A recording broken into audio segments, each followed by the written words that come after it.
welcome to Long Box Diving, where we pull comics out of the long box. Critical Role Volume 1, Issues 5 and 6. I finished them. Oh boy. um, so, Issue 5. I picked it up, started reading through it. That's pretty good. We get to learn, basically, it's mostly two parts, right? Your first part is Vex and Keyleth are talking, and that was pretty good. Through this entire volume, I've really enjoyed how they've characterized the different heroes.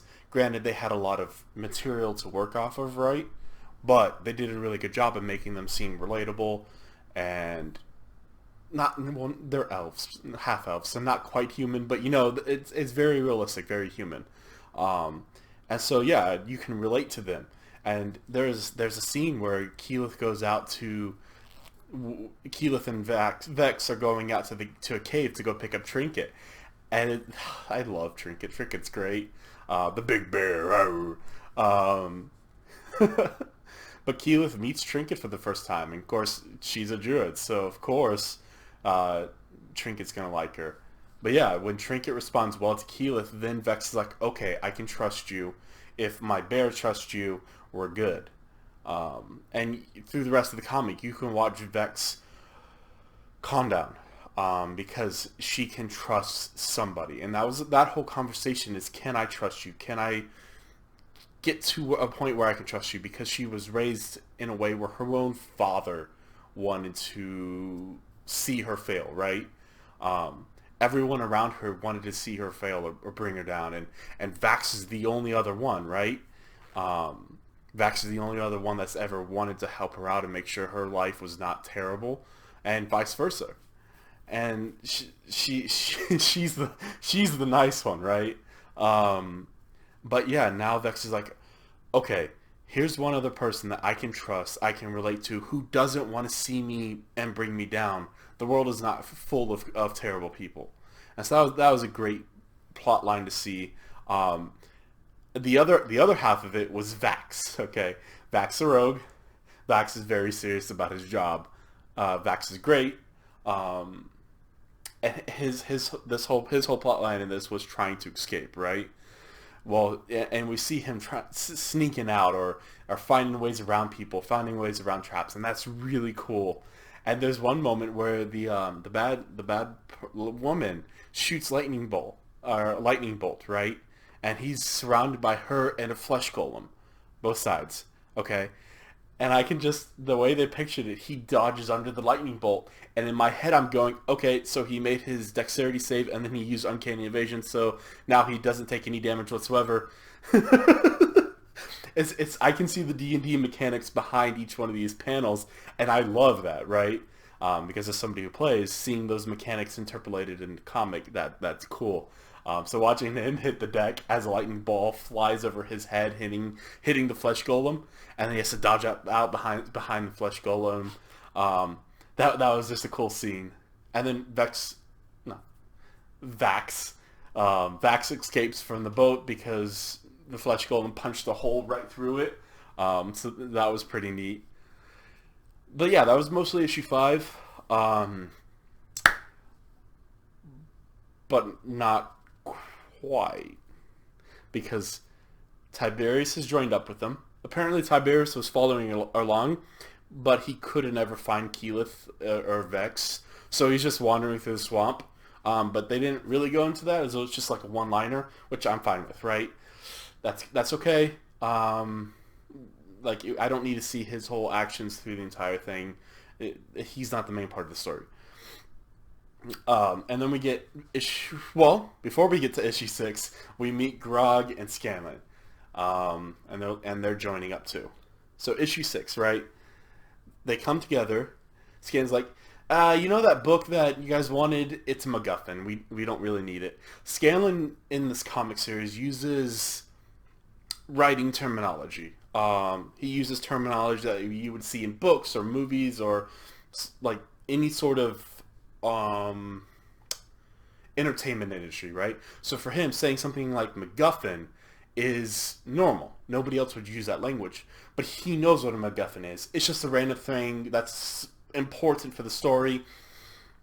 But he's like, it's a MacGuffin. We don't need it. I heard them talking about having prisoners on a boat.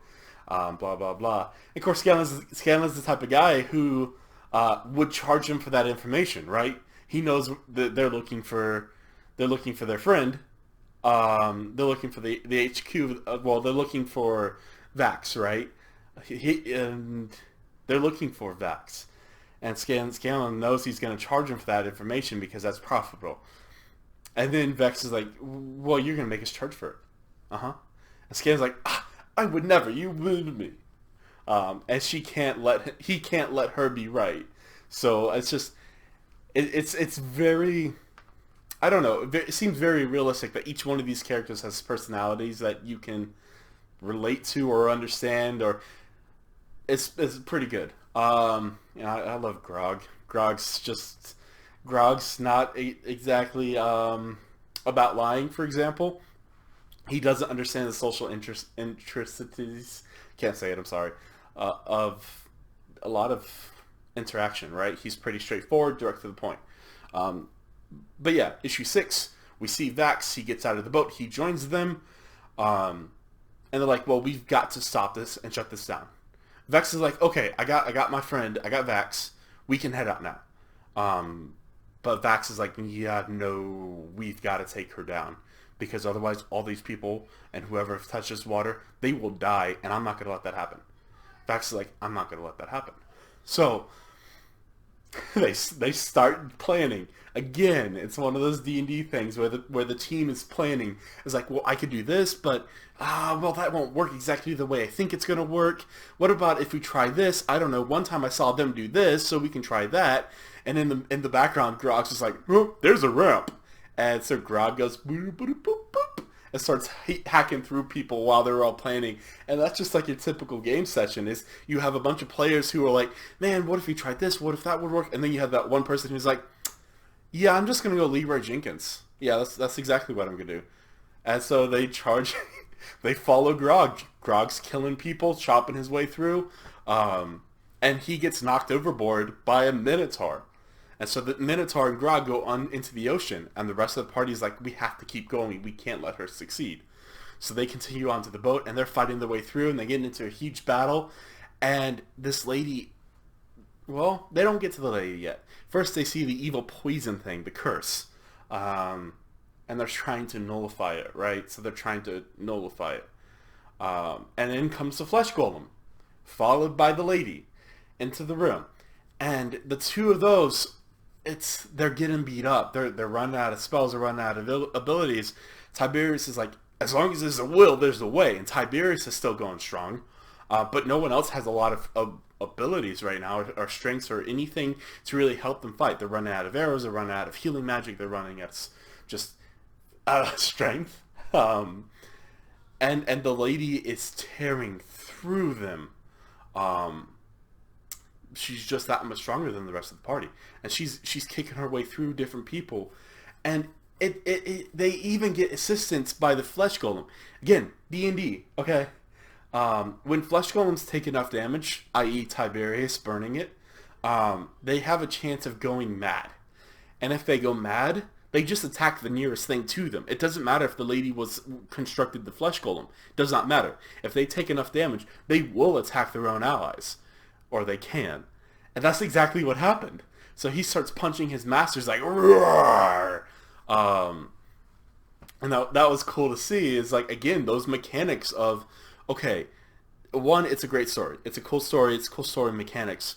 But there's reason behind it, right? If you know the monster manual, if you know this monster, you get that, okay, this is why that happened. This is why this thing's happening, etc., etc., etc. But that's still not enough to stop her. And she takes down Keyless. She takes down Tiberius. Vex has no more arrows. Vax is already wounded, right? Vax just had to get off the ship. He's not in armor either. He's wearing like night clothes or something. So they're not doing good. They're not doing good at all. Scanlan doesn't have much of anything left because he's a bard. But what they do have, Grog. As Grog runs through the back of the back door of the ship, right, and into this cabin room, he runs through, pushes through, and starts fighting the lady. and he ends up kicking her into the portal thing. I don't know, and it causes it to dissipate. I'm like, oh, that is cool. And yeah, they kill the Naga lady. I guess she's some sort of demon or devil. I don't know what type. If I knew my monster manual better, I could probably say. But I don't know what type of demon she is or devil. So that said, she hits the portal and it's acid, so she gets eaten alive by the little portal thing, and she's dead, and that's it. And they have a moment to rest, right? They have a moment to rest, and Grog's like, I think the treasure might be melted. I hit a couple of lanterns on the way. Bad accent. I'm sorry. I feel so bad. But yeah, Grog apparently hit lanterns, so they all have to run off the ship as the ship is burning to the ground. But at this point, Vex and Vax are having another moment. They're like, I think this might work. I think this could work. And that's pretty much the end of the comic. And it leaves it in a satisfying place, right? Because the first adventure's done. They can go off to a tavern and find themselves in a different adventure now. But they took care of the problem. They saved the day. Except there's still a certain alchemist and a mysterious benefactor. Probably relevant for the next volume, which I will cover at some point in the future. Probably way after the entire arc's finished. That way I can get it all in one go and give it time.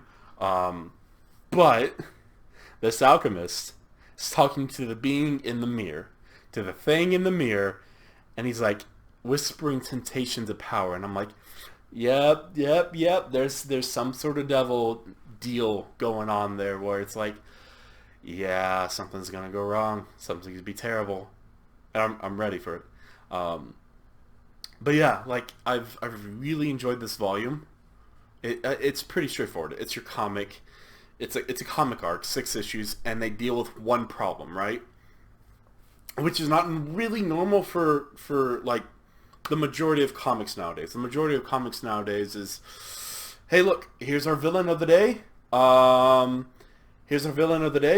Let's take him out this issue. The end. Next Saturday, we're gonna have a new villain.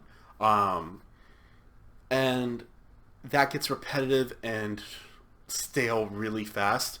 That's why when you see the big events, like, for example, Civil War, it's such a big deal because it's not your Saturday morning cartoon. I would like more comics to say, hey, look, these what Marvel would call a series, this mini event, let's make that a 6-arc comic where we're trying to figure out how to take down this one villain. Like if the X-Men were trying to face down Orchid, which is what they are. Hey, let's take 6 issues, right? Let's give our characters time to develop, and they're facing a problem. They're working together. I think that'd be cool and it would make it feel less of a Saturday morning cartoon and more of an arc in a story. This arc is six chapters, right? 6 chapters. And then you move on to your next arc. And that's how books are set up, right? You have chapters in a plot that deal with a singular enemy, and then you have some more chapters that build upon it, and then you have some more chapters that you face your final boss. And I would love to see more comics follow that idea, right? Where not everything needs to be settled within a singular comic. That said, this one took 6 comics. It's short enough to where, okay, first 3 we got to introduce everybody. Our next 3 we got we brought everybody together. We faced their problems, and they're starting to become a team. And I'm good with that. We left it in a good place. We left it with a little bit of a cliffhanger so that way, hey, look, this is another villain. They didn't solve the entire problem. This could go somewhere. It may not be the next problem, but it could be a future problem. So, I don't know. I'm happy with how the arc went. I'm happy with the characterization because each one of the characters felt different from each other, which is something that's pretty hard to do. Aside from Grog. Grog, for example, is hey, look, so let's have a different story. And let's have a different how he changes not story how he speaks. Let's change how he speaks. Thor's the same way. Let's change how he speaks.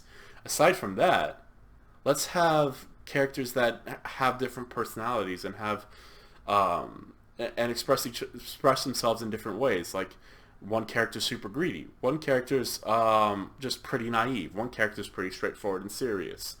Let's have characters like that where you can get that sense of personality as opposed to all of them being the same, which they did well in this.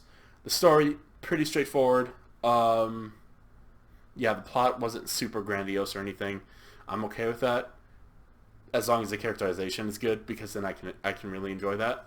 The villain, I didn't never really connect with the villain, but she was super deadly, and so that's always good. I think that's it. I'll see you next time in the Long Box. Peace.